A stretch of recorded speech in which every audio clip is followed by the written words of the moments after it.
Mungu atusaidie sana. Hizi ni baadhi ya taji zitakazotolewa siku ile, baada ya kanisa limenyakuliwa, limepelekwa mahali ambapo Kristo amepaandaa kwa ajili ya kuwapatia zawadi washindi. Kanisa linapoondoka duniani, mahali ambapo ni pa kwanza kabisa kufika ni mbele ya kiti cha hukumu cha Kristo. Kiti hicho si cha hakimu, bali ni cha mwamuzi ambaye yuko tayari kutoa tuzo kwa washindi. Na tukasema kwamba mbele ya kile kiti, kazi ya kila mtu itapimwa kwa moto, na kazi uliyoifanya ikisitahimili moto ule, unapata thawabu. Lakini kazi ile tuliyoifanya hapa duniani ikiteketea kwenye ule moto, tunapata hasara. Maana yake hakuna thawabu itakayopatikana kwa wale ambao kazi zao ziliteketea. Baada ya kipimo kile, washindi watapokea taji. Tukaona taji mbalimbali ambazo zitatolewa siku ile. Taji ya kwanza ni ile isiyoharibika, ambayo wataipokea wale walio tayari kuishiriki injili ya Kristo na watu wengine. Lakini pia kutakuweko na taji ya fahari, ile inayong'aa, ya kumeremeta. Hii taji watapewa wale wainjilisti waliowaleta watu wengi kwa Kristo.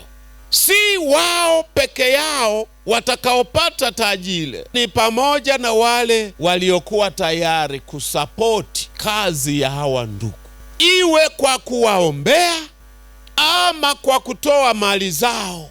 Na taji ya tatu ni taji ya uzima. Tukasema taji hii ni taji ya wale waliokuwa tayari kutoa maisha yao hata kufa kwa ajili ya imani yao. Watu waliokuwa tayari kuitetea imani yao kwa gharama yoyote. Jina la Bwana Yesu litukuzwe. Lakini pia tukasema kutakuweko na taji ya fahari, ile inayong'aa, ya kumeremeta. Na siku ile tukasema hii taji watapewa wale wainjilisti waliowaleta watu wengi kwa Kristo. Walifanya mikutano mikubwa na watu wengi wakaokoka katika hiyo mikutano. Hawa wana taji ya kujionea fahari, taji inayong'aa na kumeremeta. Lakini tukasema si wao peke yao watakaopata taji ile. Tukasema ni pamoja na wale waliokuwa tayari kusapoti kazi ya hawa ndugu, iwe kwa kuwaombea ama kwa kutoa mali zao. Hawa nao watashiriki thawabu hii pamoja na hawa watumishi wa Mungu. Na taji ya tatu ni taji ya uzima.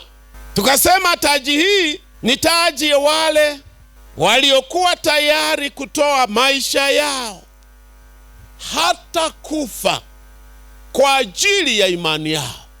Watu waliokuwa tayari kuitetea imani yao kwa gharama yoyote. Mtu mmoja akasema Stefano atakuwa wa kwanza kupewa taji hii. Mungu atusaidie sana. Wale walio tayari kuyatoa maisha yao kwa ajili ya Kristo watapokea taji ya uzima. Lakini taji ya nne ni taji ya haki. Sasa taji ya haki ni taji ya wale waliodumu katika wokovu bila kurudi nyuma. Maana yake tangu ameokoka hakuacha kuendelea na wokovu. Potelea mbali alipita katika mambo gani, alibaki amesimama. Maisha yake yote ya baada ya kuokoka hakuyachezea tena. Huyu siku ile mbele ya kile kiti cha hukumu cha Kristo atapata taji ya haki. Haleluya! Maana yake kama tumesikia habari hii, hapa tulipo, azimia kutoiacha imani. Amen. Simama katika haki ya Mungu wakati wote, ili uwe na haki ya kupokea taji hii.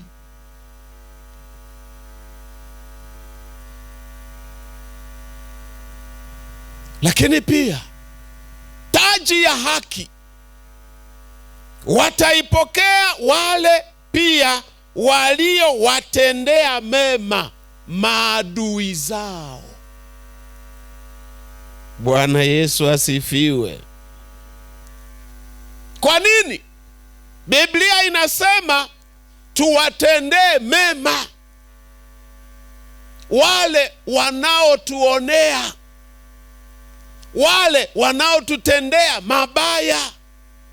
Tusitende mabaya, tusilipe ubaya kwa ubaya, badala yake tuwatendee mema. Sasa yule ambaye alifanikiwa kumlipa mema yule aliyemtendea mabaya, na yeye pia taji ya haki inamhusu. Mungu atusaidie sana. Taji nyingine ni taji ya utukufu. Petro anasema watumishi hawa ambao walijitabisha maisha yao kwa kufundisha wengine na kuwalea katika njia ya kweli, hawa wanastahili taji ya utukufu. Mungu atusaidie sana. Taji ya utukufu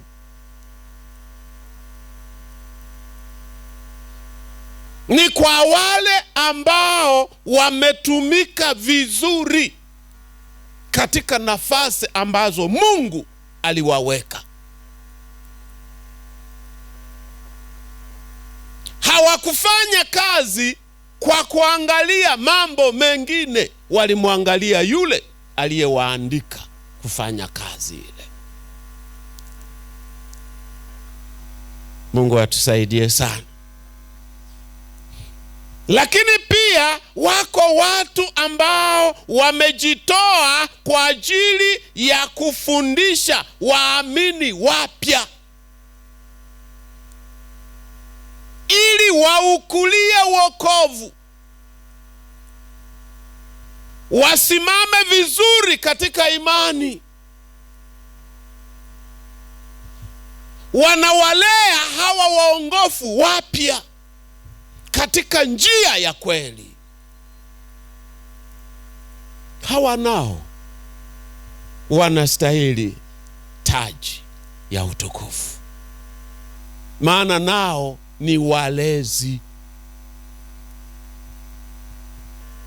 Lakini ni pale tu maisha yao yatakapokuwa mfano bora wa kuigwa na wale wanaoshughulika nao.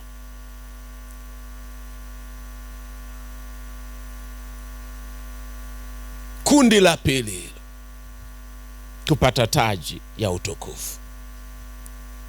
Lakini kundi la tatu ni la wale ambao wanajitoa kwa mali zao kuwasaidia watumishi hawa ili kurahisisha kazi zao.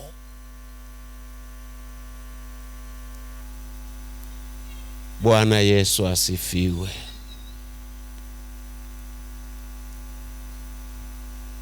Alinibariki ndugu mmoja, alienda kusali kanisa moja vijijini huko. Akaangalia mahali pale ambapo wanasalia. Kwa kweli panasikitisha.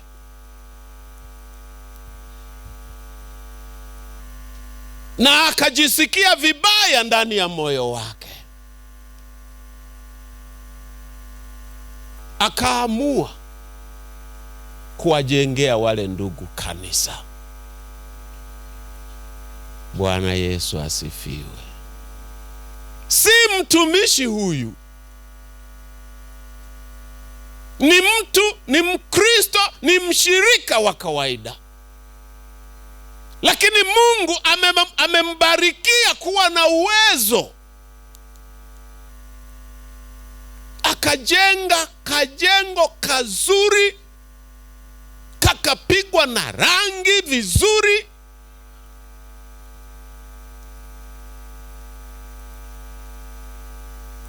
Kwa nini Mungu asimpe taji ya utukufu huyu mtu? Mungu atusaidie sana.